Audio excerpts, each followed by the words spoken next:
واقول لكم شيء بالنسبه لموضوع السفارات ده، الموضوع راكب في البرهان ذاته.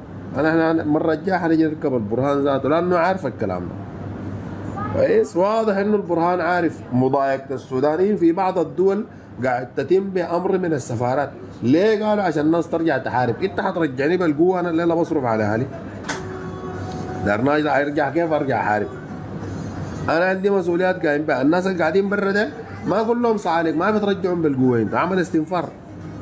فجزء من الكلام ده انا اكتشفت انه وراه البرهان ذاته كويس. يعني ما وراه البرهان ما ممكن هم قاعد لنا عرة ساي. ممكن تجيب لي سفراء عرر كلهم ما فيهم زول قادر يفهم شغل السفاره ده شنو. طيب خلينا موضوع مضايقه السودانيين ونرجعهم. خلينا نحكي لك قصه مثلا حصلت في واحده من السفارات كويس. لما يجي زول للسفير يقول لها سعاده السفير يا اخي انا عندي مساعدات داير اوصل السودان، انا محتاج منك لتوقيع. التوقيع ده سعادتك والله بموجبه انا بوفر لي 50 طن بتاع مساعدات لناس السيول. والله جات معاكم. انت متخيل انه سفير بيبخل بتوقيع بموجب بس توقيعك ده 50 طن مساعدات؟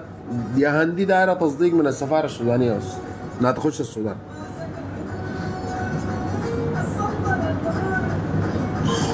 السفارات دي نصها قحاته بالمناسبه، والنص حق الكيزان حراميه، نصها قحاته ومتآمرين على الجيش ده، والنص الثاني كيزان حراميه.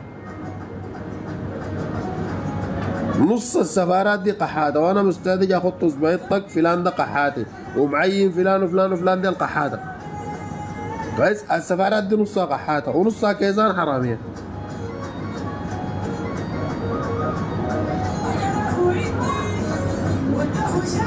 الحاجه الثانيه كويس، موضوع الجوازات ده برضه فيه كلام. يا اخي معقول ناس في حرب ميتين ومطالع يا اخي جواز تعمل ايه بمعادل $500 يا اخي؟ ليه؟ ليه؟ ليه؟ الجواز الامريكي رسومه $50 يا اخي. ليه؟ السفارات الاوروبيه دي كلها ما في جواز قيمته تم $100. زول مرتبه بالدولار جوازه ما تم $100. انا زول مرتبه بالجنيه. انت يا اخي يا اخي انا والله ما اقدر اتلفظ مصراي يا اخي. الميتين الجواز ده بيحسبوه بالعمله بتاع الدوله دي. جواز انت عملته 50,000 جنيه سوداني صح؟ صح؟ الجواز ده قيمته الان المفروض تكون 100 ريال $30. ده جوازك. تكلفته كم الجواز ده؟ $10. تمام. ربحت فيني اضربه في 5. الجواز ده قيمته لو طارت السما عشان انا ادعم الجيش الجواز ده قيمته $50. حراميه كلكم كلكم حراميه. البرهان ذاته لو ما حرامي ساكت على الحراميه ليه؟ حراميه كلكم. ناس جده، ناس السعوديه، ناس جده ديل عملوا في ناس قبل الحرب دافعين. اسمعوا القصه دي كويس وكبشروها بالمناسبه. كلامي ده كبشروه، كلامي ده كبشروه. في ناس في السعوديه دفعوا رسوم لجوازات قبل الحرب وعملوا اجراءات وتصوروا وبصموا. لما قامت الحرب دي جوازاتهم ما طلعت. زول دافع رسوم للدوله. اسمعوا كلامي ده كويس.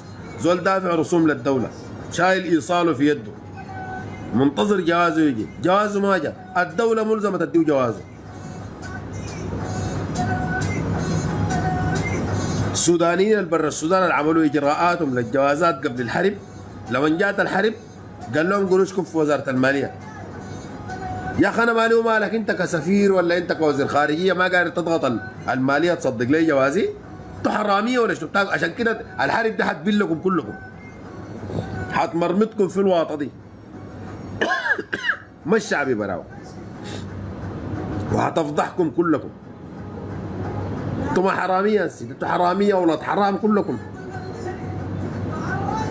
والله مرات الواحد يقرب يقول ان شاء الله الدعوه سعيده يبين لكم كلكم. اي زول ليه ما يبلوا المسؤولين ديل بس، ما يبلوا الشعب السوداني، بلوكم انتوا ديل. ليه نحن نتضرب مرتين يا اخي؟ نتضرب من المجرمين ميليشيات الدعم السريع ونجي نتضرب من الحكومه، غدرنا شنو يا اخي؟ زول دفع رسوم وشايل ايصاله بتاع جوازه في يده، تيجي تقول له والله قروشك دي في الماليه معلش بنقدر نديك جواز تعمر تدفع رسوم بالجديد. انا دفعت لك رسوم قبل الحرب وده ايصالي قاعد في يدي، ده ايصالي قاعد في يدي داير استلم جوازي. انت تفترض تدفع لي تعويض على تاخير الجواز، اول حاجه تعويض عن اي ضرر حصل لي انا بسبب تاخير الجواز. بعد ذاك تيجي تديني جوازي.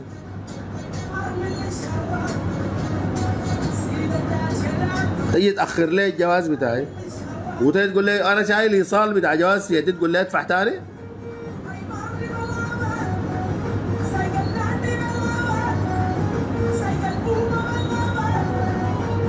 والله اي زول دفعتوه قروش جواز مرتين ربنا يضركم في روحكم وفي مالكم وفي سلطتكم وفي اولادكم، يضركم في حياتكم، يضركم في الاخره ان شاء الله.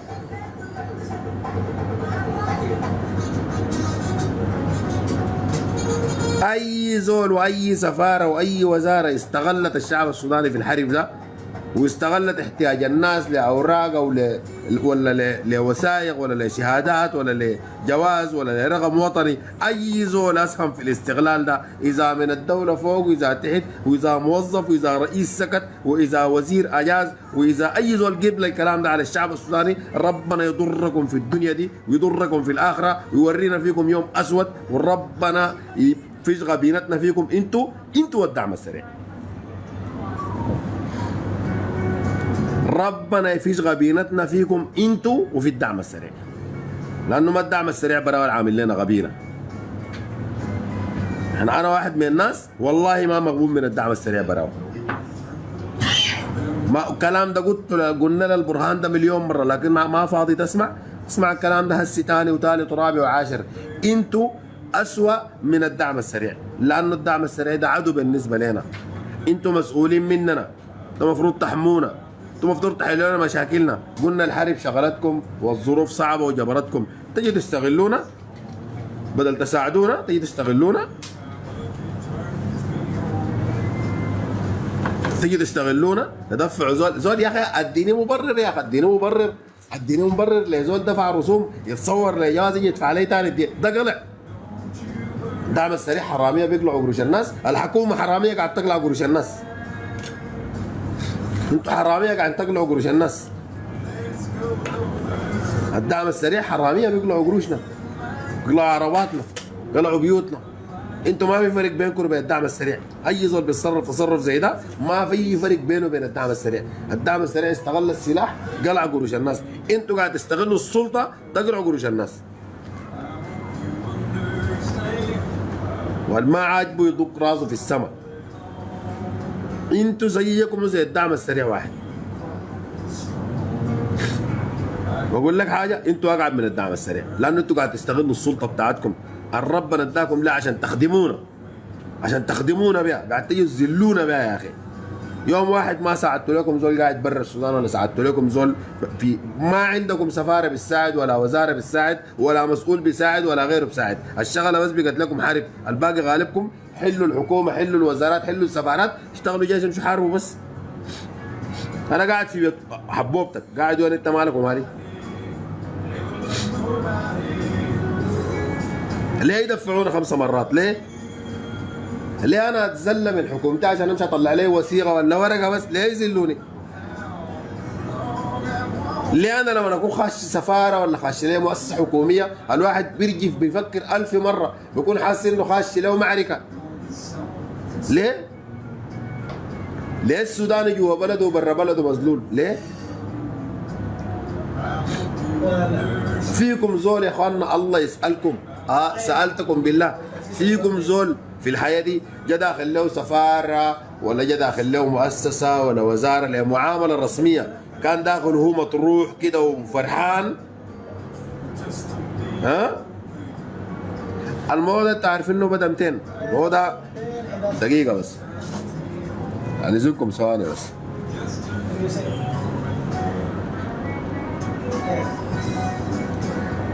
الحمد لله. انا ما عندك اصلا.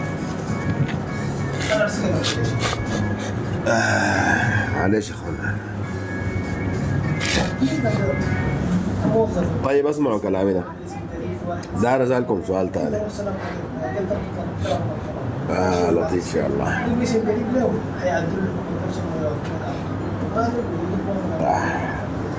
تتذكروا زمان قبل الحرب دي يا اخوانا؟ قبل الحرب يا شباب، هاي كورونا. كورونا ده اسم مشروب جميل جدا جدا، من المشروبات اللذيذة اسمه كورونا. هذا احبه جدا لكن ضعيف، كوكو ضعيف. المهم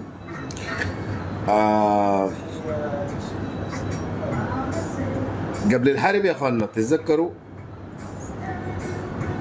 بأمانة بأمانة بأمانة بأمانة بأمانة قبل الحرب دي بسنين طويلة، بأمانة بأمانة يا شباب، الحتة دي مهمة ركزوا فيها. قبل الحرب دي بزمن طويل كده، سنة سنتين ثلاثة أربعة 20 سنة قبل الحرب دي، 30 سنة قبل الحرب دي. الله يسألكم، الله يسألكم جاوبوا على السؤال ده.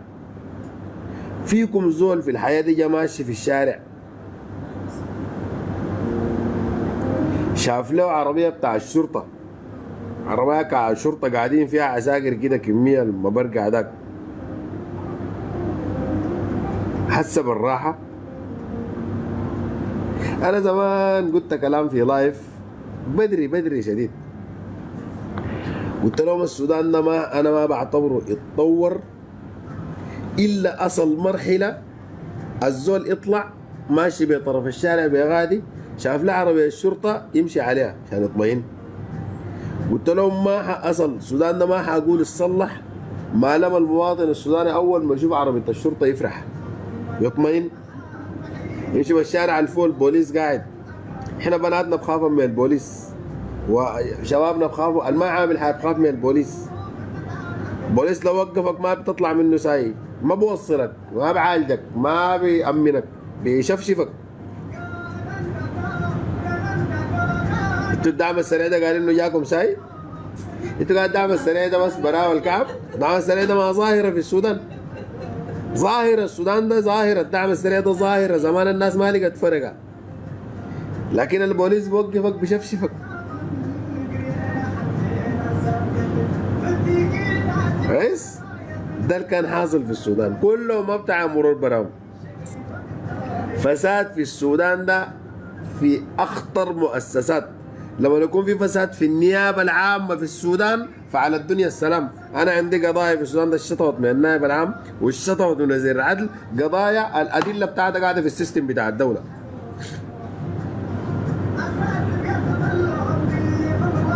انا واحده من المواقف اللي جنحت فيها من السودان كانت 2019 2020، كانت في نهايه 2019 لما نجي يشطبوا لك قضيه ويقول لك والله اتشطبت من وزير العدل لعدم كفايه الادله في مرحله التقاضي الاولى اللي هي في النيابه، من حق وزير العدل يشطبها اي صح، لكن اشطبها بيساوي يقول لك عدم كفايه ادله. والادله قاعده عنده في السيستم بتاعه في الدوله. انا جايب له ارقام بتاعت وثائق في الجمارك وفي الضرائب في السيستم بتاعه. قاعده بالكمبيوتر بتاعه. كويس؟ هاي انا الغبية الحمارة الحيوان الباطلة دي. يلا ديل الكيزان والراجل ده مش كان داعم القوات المسلحة الليلة ماله؟ شفتوا ديل العبيد. انتوا العبيد يا ام احمد، اي زول زيك ديل العبيد في السودان، كان من الشمال كان من الوسط كان من الشرق كان من الغرب، انتوا العبيد وانتوا الاذلاء وانتوا البهايم في السودان ده. لانه انا كزول داعم للقوات المسلحة مطلوب مني اسكت عن اي غلط، مش كده؟ انا كزول داعم للقوات المسلحة ما اتكلم عن ذل السفارات وذل المؤسسات لينا، مش كده؟ انا كزول داعم للقوات المسلحة مفروض بس اجي اقول سير يا برهان واسكت، مش كده؟ حتى دارنا اكون مطبلاتي. انا عثمان زنون، انا عثمان زنون، انا ما داعم للقوات المسلحة، انا داعم للشعب السوداني، انا داعم للسودان، ما داعم للقوات المسلحه. ودعم للقوات المسلحه ما بيعني انه اسكت على الباطل.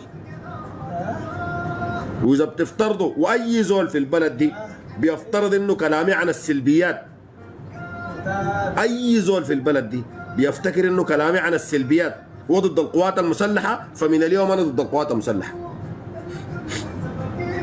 سكتنا كثير، قلنا والله الظرف حرب والبرهان مشغول ومنو مشغول ومنو مشغول، لمتين ما في حاجه اسمها في الوقت دلاله يا زول. ونحن ما ممكن الدعامه يطردونا من بيوتنا والحكومه تطردنا من مؤسساتها. قدرنا شنو احنا؟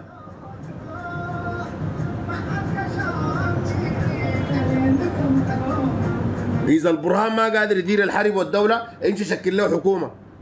ما قادر يدير الحرب والدوله، يشكل حكومه، نحن نحاسب الحكومه بعد ذاك برا ونجيف مع الجيش براو. لكن انت لك سنه وحاجه مصير تكون رئيس وقائد جيش. ده ما الكلام اللي قلنا. انا اقول لك ما برضى بالعساكر يحكمونا، ما برضى بالعساكر يحكمونا. يا هو العلاقه اللي بيسووا ده، انت الان ماسك الجيش والدوله، انا بحاكمك ليه ما حاكمه؟ شكل لي حكومه عشان انا اكون مع الحكومه، اقدر احاكم الحكومه.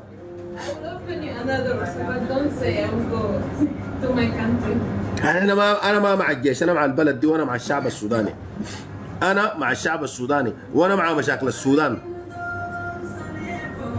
الحرب دي جزء من مشاكلنا. يجي يقول لك يا اخي اسمع، انت ما كنت ادعم ميتينكم يا اخي. قوموا بولوا هناك، الواحد يدي عليكم حجر هناك تبولوا فيه لحد ما تتعلموا السياسه، تجوا راجعين تقعدوا. انا ذاته ما اي زول المفروض يحضر لي لايف ذاته. شو حضر لايفات بتاعت التطبيل وبتاعت الكوراك وبتاعت النبذ البره ديك، هنا ذاته مفترض الواحد يدخلكم بمعاينات عشان ما تعملوا لنا وجع قلب. ما بحسن الفاظ يا اسيل، طيري من هنا يلا حريقه فيكم في الزيك ذاته. شيلوا لي اسيل دي برا بالله. زول يقول لي حسن الفاظ دي بتابع الوجع وبالمغص انتوا وبالغبينه، والله ما يزول المفروض يحضر ذاته، يحضر لنا لايف. حقيقة ما بحترم يا زول، احترم شنو يا ابن عبد الله؟ جيت من اللايف ده يلا صاليك شماشه منحطين. اذا انا بتكلم في كلام في مصلحة البلد يجي يقول لك اسمع انت واقف ضد الجيش، يا اخي واقف ضد ميتينك ذاته.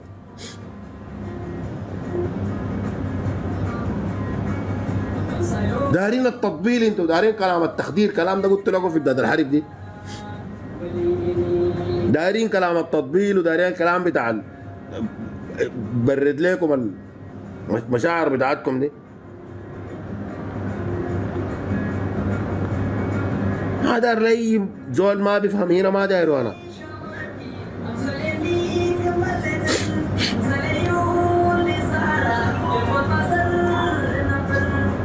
انا ذاتي ما عندي حاجه كده. يلا يلا يلا يلا يلا يلا انا تنبهي كلامي ده كويس. اللي عنده قروش يمشي يشترك هناك في الاشتراك، ما عندك قروش اقعد اتفرج، ما في خلاص، ما في تعليقات. يلا ما زادوا انتوا لا فهم لا علم لا قروش لا عاملين لي ازعاج. اللي بيفهموا 10 ل 15 من كل 100 باقيين قاعدين لي حشوا زي ما تعلقوا ذاتي في اللايف. ما لا عندك قروش لا عندك فايده ولا عندك اي حاجه، ما تعلق لي ذاته. قفلناها تمشي تشترك، وما في زول حيقدر يشترك ذاته لانه انا رفعت قيمه الاشتراك ذاته. ما يزول يمشي صار له ريالين يمشي يشترك يعمل لي بين ازعاج هنا. ما في اشتراك ثاني يشترك معناه عندك قروش. يلا ده مزاج كده ثاني حدك في شفته لو نزحج كده بس اكتبوا كان تقدر علقوا بالله. الناس المشتركين علقوا بالله. كرهتونا ذاته يا اخي الواحد الا يديل بس البلد دي تديل عشان يحترموك. ها؟ هنا تقول لي انت ما كنت داعم للجيش؟ تحددوا لي ادعم الجيش كيف انتوا؟ هنا ولا شنو؟ ها؟ تحددوا لي انا ادعم الجيش كيف؟ اوه سيد المشاكل يعني. سيد المشاكل قال لك انا عندي قروش مش اشترك. يا زول يا زول سيد المشاكل دفع قروش كثيره خلاص. ها؟ عليك الله سيد المشاكل اشتراك بكم هسي؟ عليك الله بكم؟ كده وريني اشتراك عليك الله كلفك. وانا ما ناسي، انا قايد قالوا زدت السعر لكن كم ما عارفه، وما قاعد يدوا لي ناس التيك توك الا امشي ليه وكاله تحل الموضوع.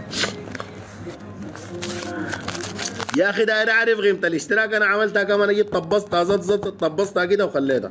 عليك الله وريني بكم هسي الاشتراك صراحه كده.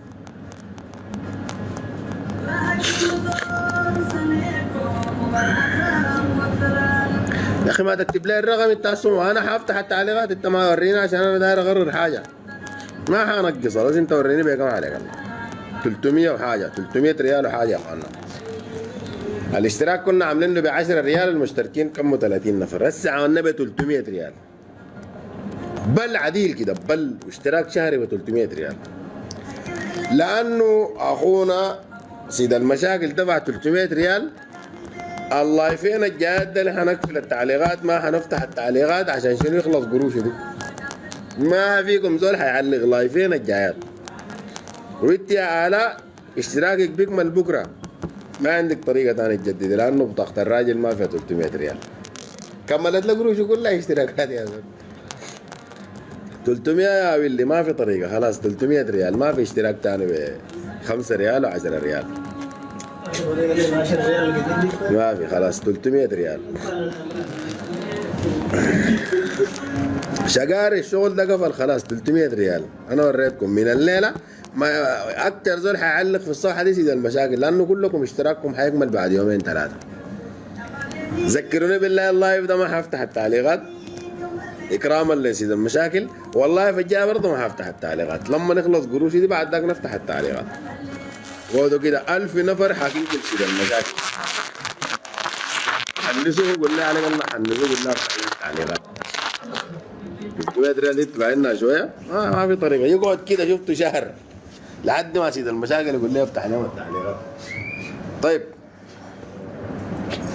واقفين وين؟ واقفين في الدعم بتاع القوات المسلحه.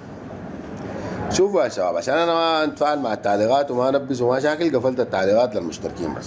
طيب الدعم ده يا اخواننا هو الزول اللي بيساندك في الصح وفي الغلط، ده ما زول دعمك. اذا انتم بترجوا مننا نحن والله يا اخي الجيش ده مشى صح نقول نحن معاه، مشى غلط نحن برضه معاه، لكن ما بنقول ده صح. القصور الحاصل ده يعني الليله. طيب انا اتكلمت عن موضوع متعلق بوزاره الخارجيه، والكلام ده انا قاصد به البيت الجبال. انا نبستها شديد والله وزعلت عشان انا ما ازعل قفلت التعليقات دي كويس. والله زعلت من قلبي جدا، لانه يعني انت ده انا ده الجيش، انا واقف مع القوات المسلحه دي. طيب يا اخي الوزاره الخارجيه دي اللي بيخليها تقصر شنو؟ ده الناس يدهم في المويه، اذا قلنا الجيش ده يده في النار وقاعد في الميدان بيحارب. وزاره الصحه مالها في شنو؟ يا اخي ما عندك ميزانيه اشحت يا اخوانا. معقول انا عندي يعني صاحبي لسه قلت لكم ابوه توفى اول امبارح ده، انا والله ما افتكر الموضوع ده، بس يعني للمواطن ابوه ليه معاش في الشرطه،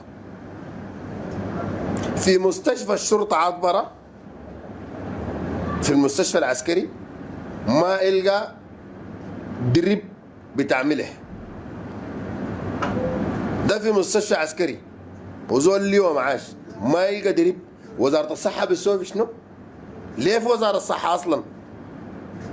ليه في وزاره قاعد تصرف مرتبات وعربات ووقود وبتاع؟ ليه؟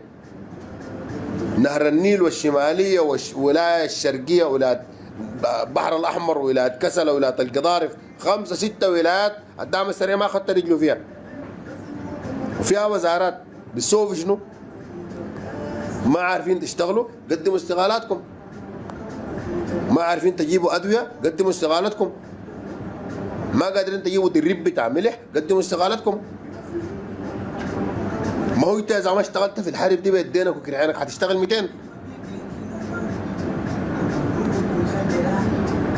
الخارجيه دي لو ما اتقطعت واشتغلت شغل حقيقي في الحرب دي هتشتغل 200. اي كلمه والتانيه يقول لك الحرب، ما عارفين احنا في ميتين حرب في البلد دي، عشان كده بنقول اشتغلوا.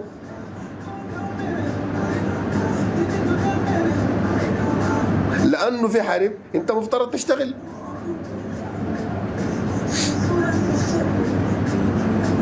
لانه في حرب مجهودك مفترض يكون مضاعف.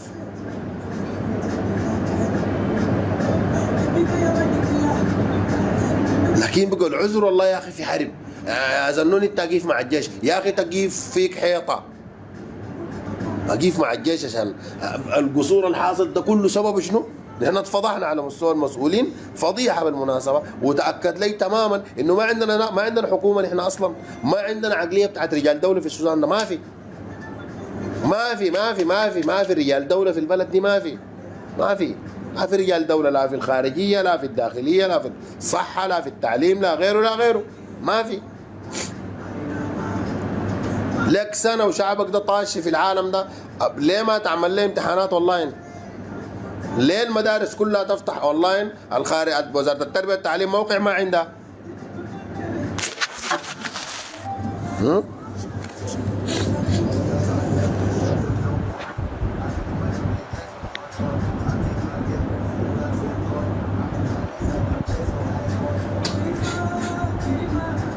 ردوا لي على السؤال ده.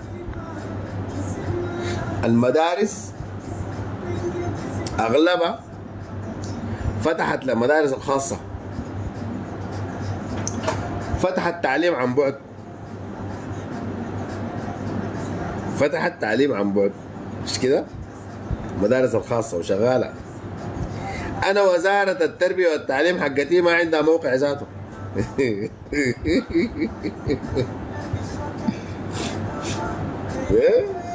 يا اخوانا اول حال الحرب دي كانت فرصه تاريخيه لانك انت تطبق نظام الحكومه الالكترونيه. يا اخي نعل يا اخي، حي الله، حي قلب الشمال، انا حي انا بموت مغصه. عشان كده اخوانا خلوني ابقى بتاع مروق وصعلقه ساي. هتفضلوا معايا الليله شيشه وجبنه وين؟ فندق وين؟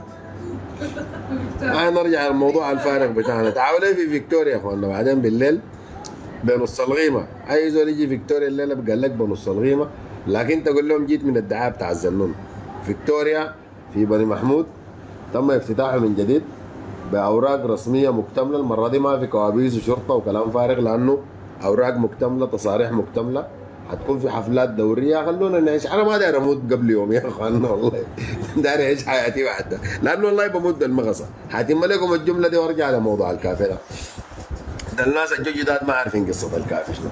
يا اخوانا والله كانت فرصه تاريخيه الحرب دي، وليها هسه يا برهان لو عندك حبه مخاطه في راسك ده غير العسكريه، لو بتفهم في السياسه دي حب الزرطه، عليك الله انت والخريات اللي معاك ديل، عليك الله دي فرصه لتطبيق نظام الحكومه الالكترونيه عشان تفضي بور السودان دي من الوزارات ومن الحاجات ومن خلي الدعم السريع ده لو سقط البلد دي كلها ما يقدر يفهم حاجه في الدوله دي ذاته.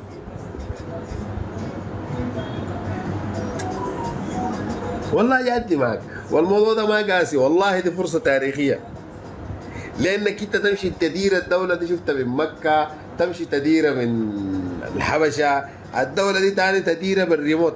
خلونا نتطور يا اخوانا. شنو بتاع مؤسسات واحد يقوم من الصاع يستحمى ويتحكحك وبتاع ماشي يطلع له رقم وطني. يا اخي ما تفكونا من المآسي دي، عليك الله يا برهان يا اخي.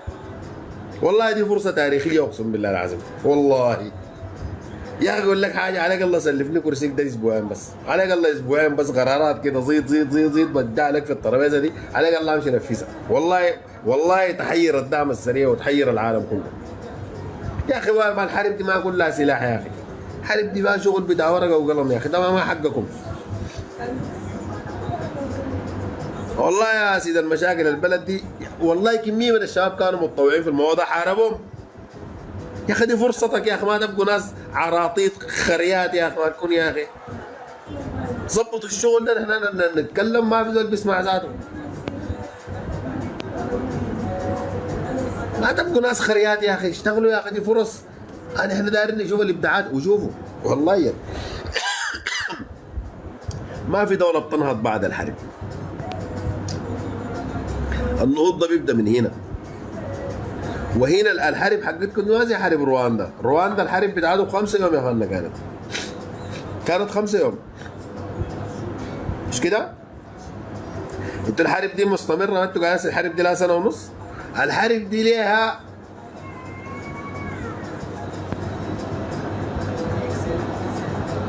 70 سنة.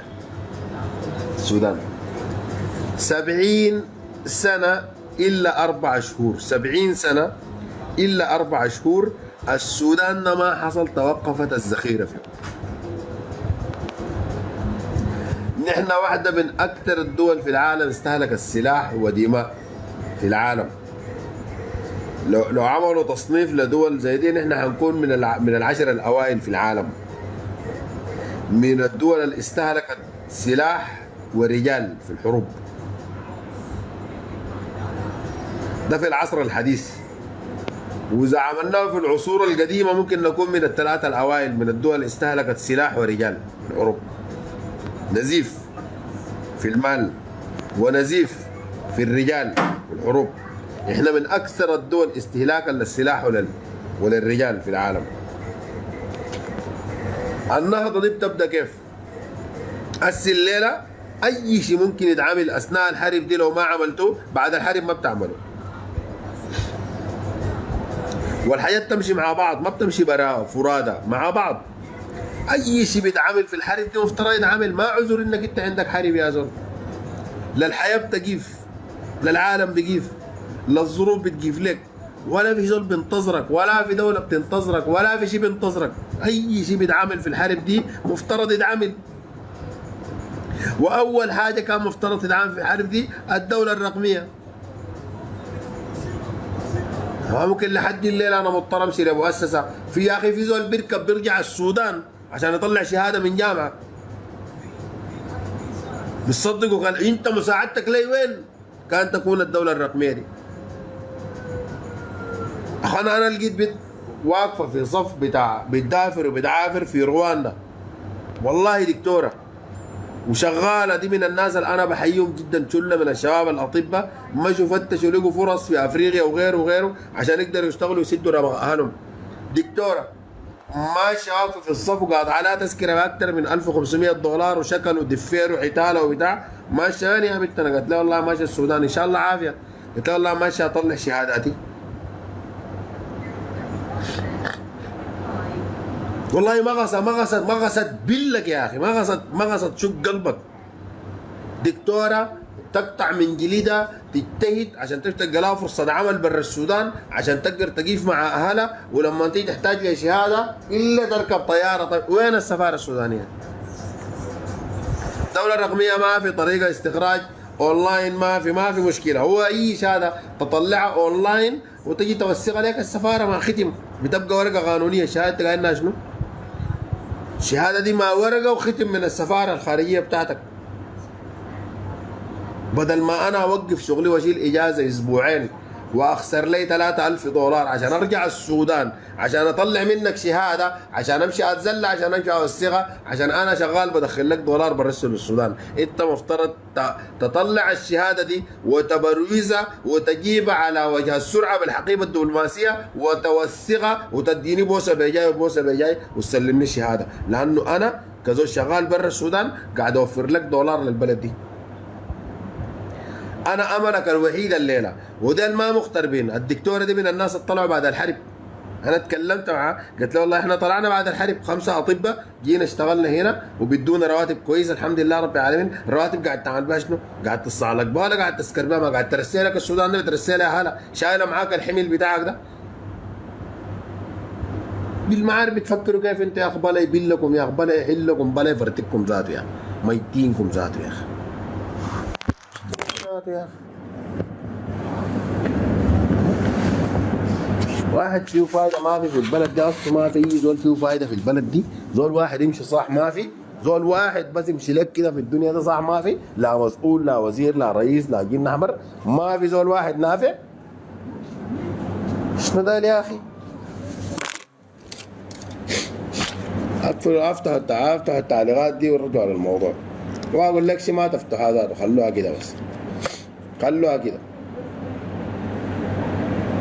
خلوها كده بس، هذا افتح هذا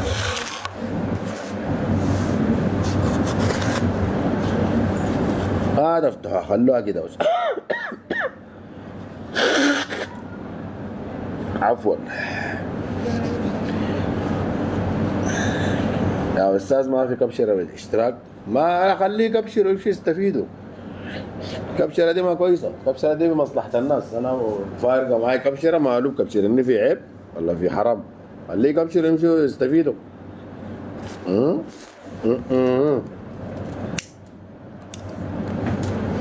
طيب يا جماعه داير اقول لكم شنو؟ امشي اشتركوا، اللي عنده قروش يمشي يشترك، اللي ما عنده قروش يقعد يتفرج كده، ما في تعليقات مجان ثاني لحد نهايه اللايف ده. الحيعملوا لي دعايه من يا اخوانا ناس الدوحه. اها البس مغيط بالنسبه لبعض ده كله عشان شفتوا السياره. لا حول ولا قوه الا بالله. يا اخي انا كنت ناوي 3 شهور ما يجيني تغييد ولا حظر يا اخي، هسه جاني تغييد. موافق هاي لأن السيارة ظهرت.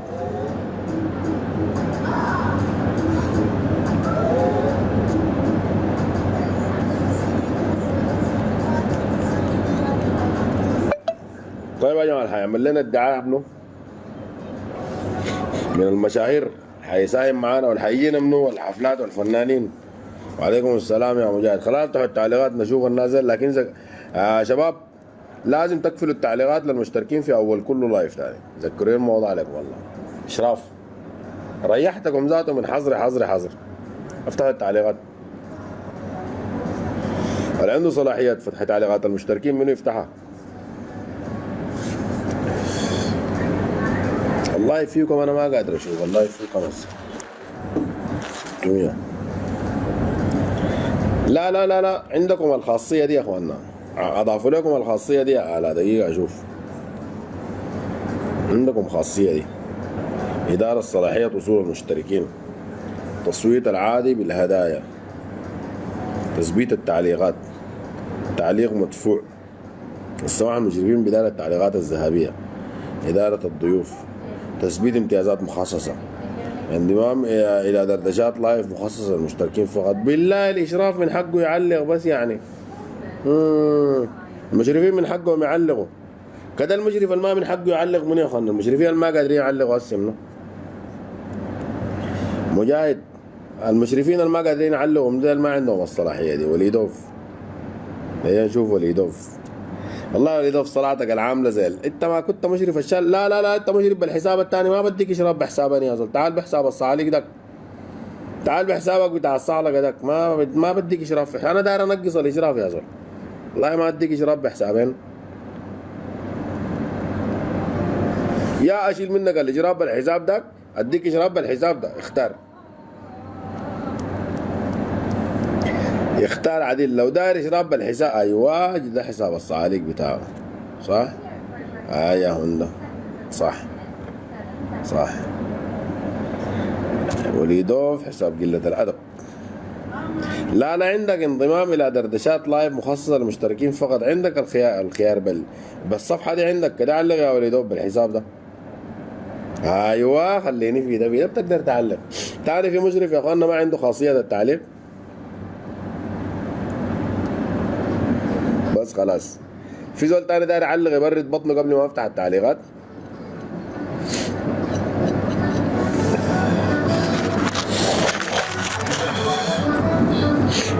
يا لطيف سيد المشاكل اكتب لك تعليق سريع كده قبل ما افتح التعليقات دي.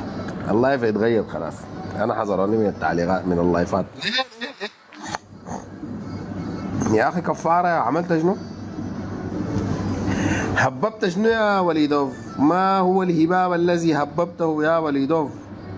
كفاره يا اخي. ماذا فعلت يا رجل؟ نزار ما عنده. نزار عليك الله اجدع عليك حوت كده. قالوا قليل الادب. والله يا اخي ما قالوا الا الحق، لكن احلى قليل الادب والله. النزار بالله يفك لك حوت سريع كده ولا اي حاجه. خلاص فك لك ضب، فك لك قلب. طيب ايش خليك قلب؟ ما بديك مجان خاصيه زي دي يا نزار يا اخي. فك لك حاجه كده هنا. النزار وينه؟ خلاص طيب. ورده بكون مفلس اليومين دول. اليوم كم 20 بس نزار جا داخل خلاص. ايوه نزار فك ايس كريم. ايوه نزار إدارة وصول صلاحيات المشتركين. عندك يا نزار. عندك علق كده. علق يا نزار علق. عندك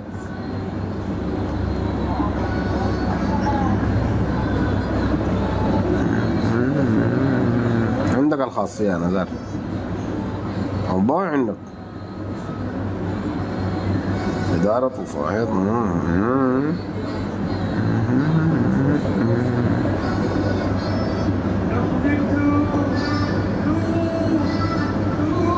والله نزار أي حاجة مسموحة اديتك ليها.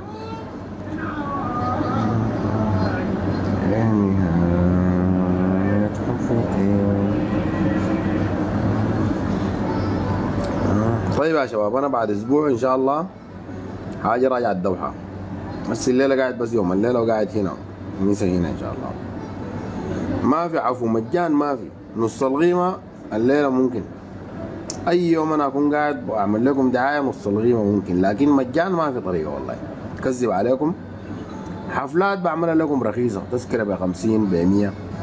حفلات الفنان الكبار الصغار ديل ب 50. ايوه الحمد لله على السلامه يا ابو النيز.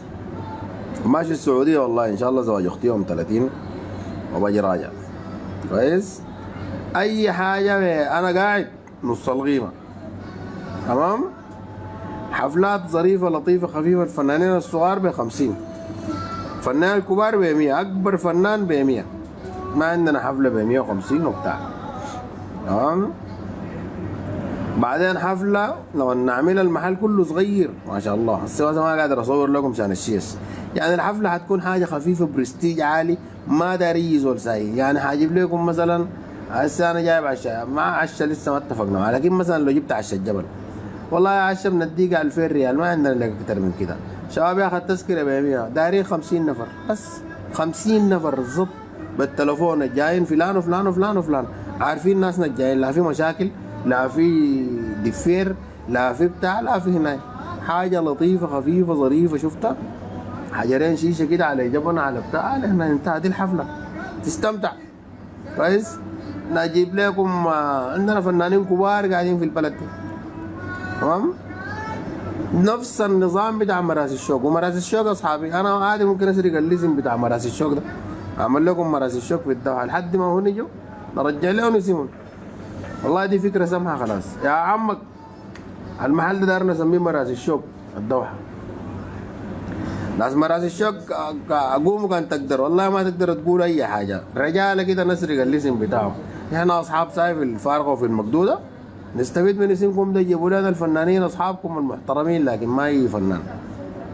مراسي الشوق طبعا خلنا طلعت فنانين كبار كتار يتعرفوا في مراسي الشوق. انا عجباني الفكره بتاعتهم اكتر من الفكره ذاتها في طريقه الاستضافه وكده. يعني جابوا فنانين صراحه صغار ما عندهم اي جمهور ولا في زول بيعرفهم ولا بتاع، طلعوا من مراسي الشوق. يعني مراسي الشوق ونجوم الغد بيشبهوا بعض جدا ولا صراحه، يعني مراسي الشوق زي نجوم الغد في الفكره بتاعتها. طلعت فنانين كبار محترمين، فنانين عندهم قيمه في الوسط الفني، طلعوا من مراسي الشوق دي، امنوا بموهبتهم ودعموهم وقدموا لهم مكان عرضوا فيه نفسهم وطلعوا لقدام. هاي انا قبل التعليقات لا افتح لكم التعليقات تشاركونا الراي. دردشة البث المباشر مشتركين فقط، خلاص علوا بتموتوا كمان ما علق. شكرا يا اخواننا ل 400 نفر اللي قعدوا بدون تعليقات مسافة طويلة، صبروا على الله بدون تعليقات، شكرا لكم. بعدين يعني ده حق، يعني حق للناس المشتركين، لازم كل فترة نقفل يا ما تضحكوني يا اخي انا تعبان يا والله. فهد ده مركز تركيز كده، اثبت لكم تعليقه. فهد ده مركز لدرجه انه متذكر التعليقات دي قفلناها ليه وفي اطول لحظه وبتاع. والله سببت للناس في اذى يا اخي. ما كلام انت واقف مع الجيش واقف مع الصف الرغيف يا اخي، ما كرهتنا يا اخي.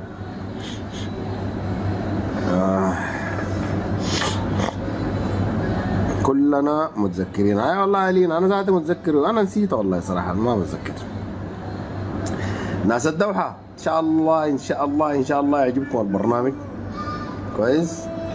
والمهم انا عندي حاجات في راسي حاعملها كويس. يعني المهم الفكره انا بالنسبه لي تكامليه كويس. يعني لاحظت في مبدعين كتار قاعدين امورهم جايطه شديد. كويس. معلش على كلمة امورهم جايطه، كلنا امورنا جايطه. اصل المحل ده انا يا جاته امور للنهايه يا ظبطها. لكن الفكره تبقى انه تشوف الناس اللي قاعدين ما في زول ذاته متذكرهم. انا ما حاذكر اسماء، انا في ناس قاعدين في بالي والله الواحد لو لقى 500 ريال بتقول له سمحه 1000 ريال 2000 اي حاجه، فبنطقطقها شير شفتها وبنسلمها للزول. نجيب فلان الليله ماشيين نجيب فلان، الدخول ده اعتبره شير، طق طق طق بتلقطها بتجيب زول. الحضور ما حيكون كتير، انت حتكون قاعد لو قاعد بعيد حتكون على بعد 5 امتار من الزول. حتكون حاجه اسريه كده باختصار. كويس. في ناس بتاع كوميديا بتاع مسرح بتاع النكات، الفن ما كله غنى بس. كويس. جزء من الناس تيراب قاعدين هنا، هيلا هوب قاعدين هنا، قاعدين ساي هو يتونسوا مع الناس. المركز الثقافي، المركز الثقافي ما فيه فعاليات، ورفضوا يخلونا نعمل فعاليات هناك. سبحان الله، الفكره كان انه نعملها مجان ساي في المركز الثقافي، وبدينا فيها واجتهدنا. حاربونا ناس السفاره وحاربونا ناس المركز الثقافي. هسه حنعملها وسبحان الله لو نجحت حنستفيد منها وناس كتار حيستفيدوا منها، لانه ما حتكون مجان، المره دي حتكون بقروش. الله يبارك فيك يا ابو انس يا والله يا لينا. تكلمنا عن الموضوع لكن لا حياة لمن تنادي ولا حياة لمن تقول ذاته.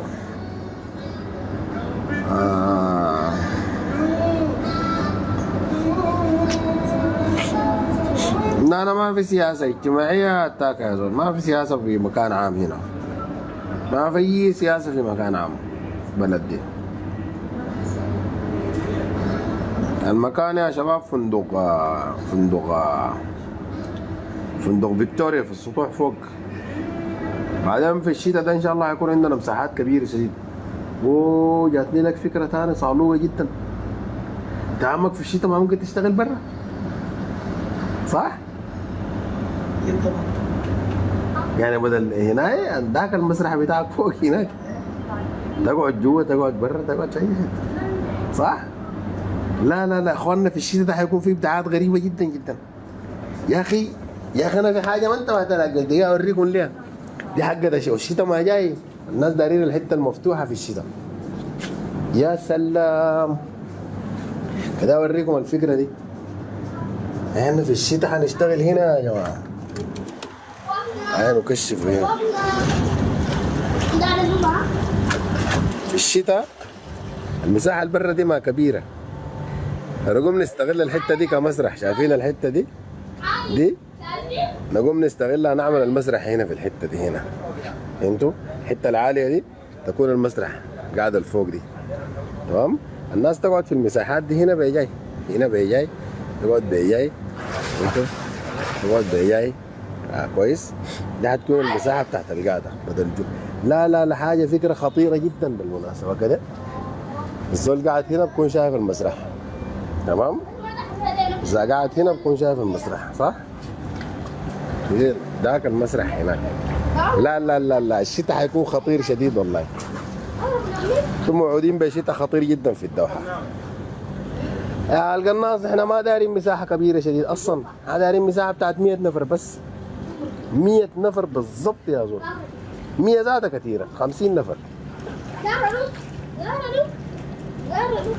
هذه شلها 70 80. هاي 50 نفر.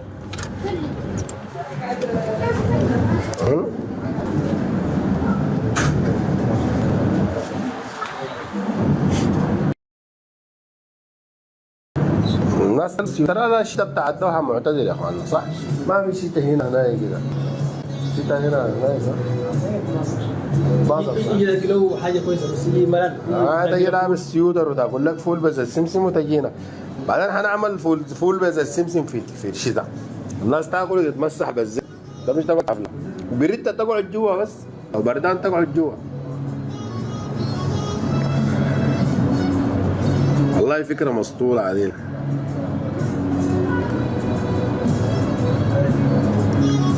لا ما بتحارب انا يا زول، انا شغال في الموضوع بديت فيه ذاته.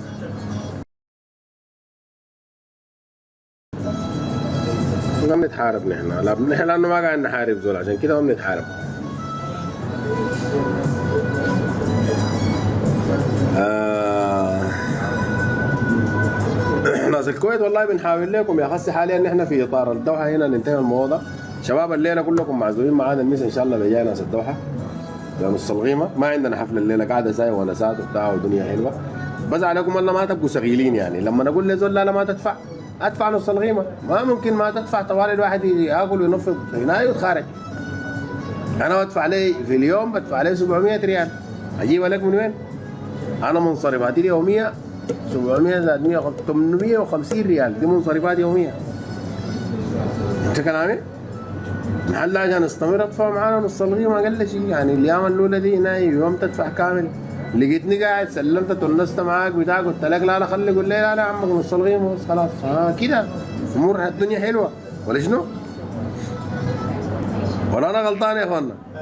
اصحابي والفرد ما كمان كلكم تجوا ناس السهله بس. ادفع عليك حاجه قيمه المحل ده اللي قدامك. حجر الشيشه برا ب 60 عملنا لكم ب 45 ادفع فيه 30 ساعه لما تلقوني قاعد ادفع لك 20 ان شاء الله. لكن ما بس صاحبي وخلاص اوه شكرا مع السلامه ماشي. انت الكلام ده مالك انت كمان. لا مالك. معاي زول عزيز هنا يا اخوانا ما يقول كلام له. يا ذا كان دفع يدفع 20 ما مشكله. ادفع 5 10 اي حاجه.